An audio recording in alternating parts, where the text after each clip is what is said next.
Бүгін Таразда атақты композитор, дирижер, дәулескер домбырашы, Қазақстанның және КСРОның халық артисі, халық қаһарманы Нұрғиса Тілендиевтің 98 жылдығына орай күй атасы Нұрғиса атты әдеби музыкалық кеш өтті.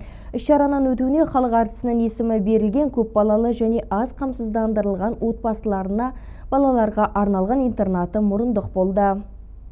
Нұрғиса Тілендиев қазақ композиторы әрі дирижер, түрлі жанрдағы музыкалық туындылардың авторы, педагог. Халық артисінің есімі берілген мектеп-интернат ұжымы композиторға арналған іс-шаралар легін жылда өткізеді. Мақсаты қазақ халқының біртуар азаматының өмірі мен еңбек жолын оқушыларға насихаттау, үлгі ету, қазақ музыка әлеміне сіңірген орасан зор үлесін дәріптеу, өнерге деген сүйіспеншілігін арттыру болып табылады.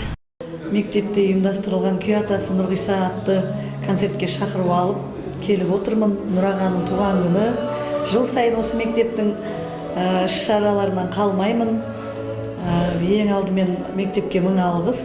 Осындай шара ұйымдастырып, Нұрғиса Тілендиев ұлы тұлға, композитор, халық қаһарманы, 500-ден астам музыкалық шығармалары бар.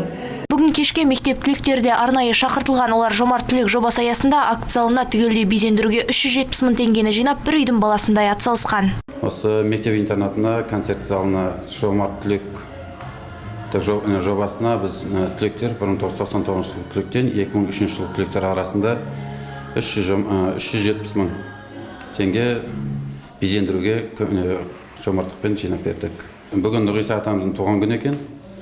Сол туған күніне концертіне келдік. Мектеп ұжымына үлкен рахмет. Әрдайым біздің мектеп интернатымыз сағынамыз, сағынып келіп тұрамыз. Концерттік бағдарлама ауқымды көлемде өтті. Барша тәрбиеленушілер іс-шараға өз ән жырларымен келіп, Нұрғиса атамыздың туындыларын орындап, өнерлерімен тәнті етті. Айылым Шасилова, Нұрлан Бектұрсын, Ерболат Жақаш, 7-7 Ньюс.